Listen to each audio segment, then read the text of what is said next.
కాంగ్రెస్ పార్టీలో బీఆర్ఎస్ను విలీనం చేస్తారన్న ఎన్వీఎస్ఎస్ ప్రభాకర్ వ్యాఖ్యలకు ఆ party MLC Dasoju Shravan strong counter ఇచ్చారు. తెలంగాణ రాష్ట్రం ఏర్పడినప్పుడే విలీనం అనే పదాన్ని కేసీఆర్ తిప్పికొట్టారని అన్నారు. కాంగ్రెస్ పాలనతో విసిగిపోయిన ప్రజలు కేసీఆర్ నాయకత్వం కోసం ఎదురుచూస్తున్నారంటున్న ఎమ్మెల్సీ దాసోజు శ్రవణ్తో మా ప్రతినిధి Teja face to face. Congress పార్టీలో బీఆర్ఎస్ పార్టీ విలీనం కాబోతుంది. ఈ వ్యాఖ్యలు చేసింది ఎవరో కాదు, బీజేపీ మాజీ ఎమ్మెల్యేగా ఉన్నటువంటి ఎన్వీఎస్ఎస్ ప్రభాకర్ ఈ విధమైనటువంటి వ్యాఖ్యలు చేస్తున్నారు. ఓ పక్కన బీఆర్ఎస్ పార్టీ కేటీఆర్ కానీ, కవిత కానీ, హరీష్ రావు కానీ, ఇంకా అందరూ కూడా కీలకమైనటువంటి నాయకులంతా కూడా చాలా దూసుకు వెళుతూ ప్రజాక్షేత్రంలో కాంగ్రెస్ పార్టీ ఇచ్చినటువంటి ఆ హామీలేంటి, అవి ఏ విధంగా వైఫల్యాలు చెందాయి అనేటువంటి కూడా చెప్పేటువంటి ప్రయత్నం చేస్తున్నారు. చాలా దూసుకుపోతున్నటువంటి పరిస్థితి. కాంగ్రెస్ పార్టీ మాత్రం ఇచ్చినటువంటి హామీలను నెరవేర్చట్లేదని చెప్పి ప్రజలే ముక్త ఖండంతో చెప్తున్నటువంటి పరిస్థితి. కానీ ఇలాంటి నేపథ్యంలో బీజేపీ మాజీ ఎమ్మెల్యే ఎన్వీఎస్ఎస్ ప్రభాకర్ ఈ విధమైనటువంటి వ్యాఖ్యలతో ఎందుకు కన్ఫ్యూజన్ క్రియేట్ చేస్తున్నారు అనేటువంటిది అయితే మాత్రం బీఆర్ఎస్ పార్టీ శ్రేణుల నుంచి వస్తుంది. అసలు ఈ కామెంట్స్ పైన బీఆర్ఎస్ పార్టీ ఏ విధంగా స్పందిస్తుంది అనేటువంటిది మనతో మాట్లాడటానికి ఎమ్మెల్సీ దాసోజు శ్రవణ్ గారు మనతో ఉన్నారు. మాట్లాడదాం. సార్ నమస్తే. నిజంగా బీఆర్ఎస్ పార్టీ కాంగ్రెస్ పార్టీలో విలీనం, ఇది బీజేపీ నాయకులు చేస్తున్నటువంటి కామెంట్స్ ఎలా చూస్తారు? మీరు ఎలా చూస్తున్నారు? అర్థం పర్థం లేని మాటలు అనిపించట్లా మీకు? వ్యర్థ ప్రేలాపనలకు అనిపించట్లా? పగటి కలలు అంటున్నట్టు అనిపించట్లా? గంతే.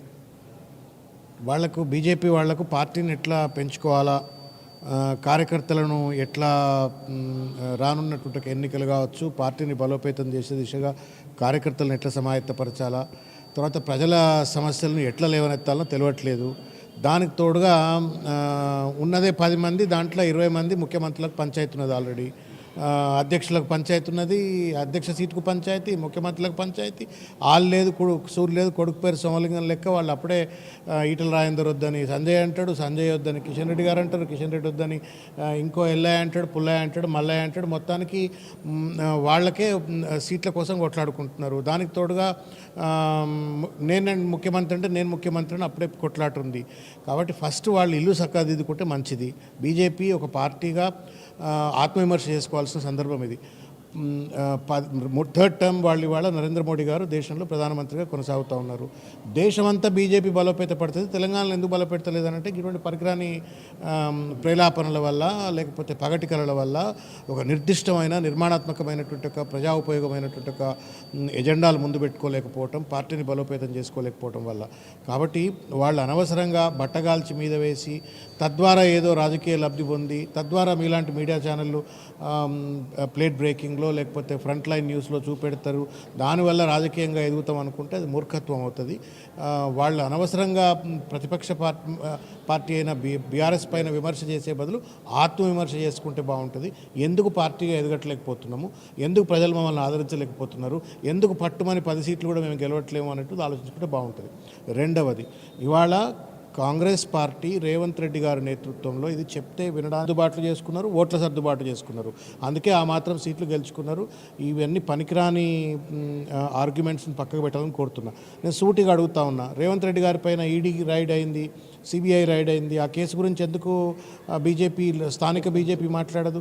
పొంగులేటి గారి పైన దాడి జరిగింది, స్థానిక బీజేపీ ఎందుకు మాట్లాడదు? కేటీఆర్ గారు నెత్తి మీద నోరు పెట్టుకొని ఆయన అమృత్ స్కామ్ కావచ్చు, లేకపోతే పాలమూరు రంగారెడ్డి టెండర్లో జరిగిన అవకతవకల పైన ఆధారాలతో సహా వారు బయటపెట్టినరు. ఎందుకు సిబిఐ ఎంక్వైరీ, ఈడీ ఎంక్వైరీ చేయాలని చెప్పని అడగట్లేరు? అంటే ఏంటి అంటే లోపాయకారిగా you scratch my back, I scratch your back అన్నట్టుగా వాళ్ళిద్దరూ కూడా లోపాయకార ఒప్పందం ఉంది. ఎట్లా కలుస్తారండి? కాంగ్రెస్ బీజేపీ కలుస్తారంటే కలిసింది ఇక్కడ. ఇది ఫ్యాక్ట్. ఇది మీరు గ్రాస్ రూట్కి వెళ్ళి చూసినట్టయితే ఓట్ ట్రాన్స్ఫర్ ఎట్లా జరిగింది, సీట్ల సర్దుబాటు ఎట్లా చేసుకున్నారు. బండి సంజయ్ లాంటి వ్యక్తి గెలవడు కరీంనగర్లో మన పార్లమెంట్ సభ్యుడిగా. ఏ రకంగా నాకు బాగా మిత్రుడు రాజేంద్రరావు గారు is a close friend of mind, మంచి నాయకుడు, వాళ్ళ ఫాదర్ పెద్ద లీడర్. కాకపోతే ఇప్పుడు అవుట్ ఆఫ్ టచ్ ఉన్నారు. Praveen Reddy is a very powerful leader there. Mulkanoor సొసైటీకి చెందిన ప్రవీణ్ రెడ్డిని పిలిచుంటే ఎట్టి పరిస్థితుల్లో బండి సంజయ్ గెలవడు. బండి సంజయ్ గెలవాలి కాబట్టి నేను బలహీనమైన అభ్యర్థిని పెడతా అని చెప్పని రేవంత్ రెడ్డి గెలిపిస్తాడు. ఆ గెలిపించే లోపాయకార ఒప్పందాలు సంబంధాలు వాళ్లకు ఉన్నాయి. కాబట్టి ప్రభాకర్ గారు చాలా మంచి నాయకుడు, నిఖార్సైనటువంటి ఒక బీజేపీ నాయకుడు, సంఘం, ఏబీవీపీ ఇవన్నీ బ్యాక్గ్రౌండ్ ఉన్న ఆయన. ఆయనకి ఈ సంబంధాల గురించి, కుట్రల గురించి, కుతంత్రాలు తెలియకపోవచ్చేమో. తెలుసుకుంటే మంచిది, ఎందుకంటే పార్టీలను సరిదిద్దుకుంటారు. ఈ దొంగ సంబంధాలు పెట్టుకొని బట్టగాల్చి మీద వేసి ఒక చిల్లర రాజకీయాలకు పాల్పడుతూ ఉన్నారు. కాబట్టి అది సరిదిద్దుకోవడానికైనా వారికి కొంత అవకాశం లభిస్తుంది. కాబట్టి మూసలో పడ్డట్టుగా వారు కూడా మాట్లాడొద్దని నేను విజ్ఞప్తి చేస్తున్నా. వాస్తవాలు తెలుసుకోవాలని చెప్పి విజ్ఞప్తి చేస్తున్నా. కాంగ్రెస్తో, రేవంత్ రెడ్డితో ఉన్నటువంటి ఒక ఈ దొంగ సంబంధాలు ఉన్నటువంటి ఒక వ్యక్తులను బహిర్గతం చేసి ఆ ఢిల్లీలో కావచ్చు సంఘ పెద్దలకు నేను చెప్పినట్టయితే కొంత ఏమైనా ప్రజాహితంగా బీజేపీ కనబడుతుంది, కానీ లేకపోతే రేవంత్ హితంగా బీజేపీ పనిచేసినట్టుగా కనబడుతుంది. సోనియా గాంధీతో ఒప్పందం అయిపోయింది, సోనియా గాంధీ ఓకే చేసేసారు. తర్వాత June 2 లేదంటే December 9న కేసీఆర్ ప్రమాణ స్వీకారం చేయబోతున్నారు ముఖ్యమంత్రిగా.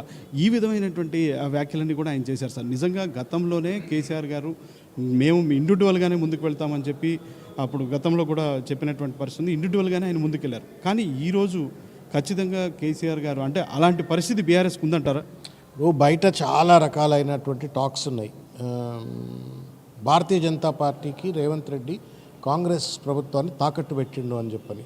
అందుకే శ్రీధర్ బాబు గారు లాంటి వాళ్ళతో నరేంద్ర మోడీ గారి దగ్గరికి వెళ్ళినప్పుడు మీరు శ్రీధర్ బాబు గారు మీరు బయటకు వెళ్ళండి అని చెప్పని బయట పెట్టి నరేంద్ర మోడీ గారితో ఏకాంతంగా వాళ్ళిద్దరూ మాట్లాడుకున్నారు, లోపాయకార ఒప్పందాలు చేసుకున్నారు అని చెప్పని.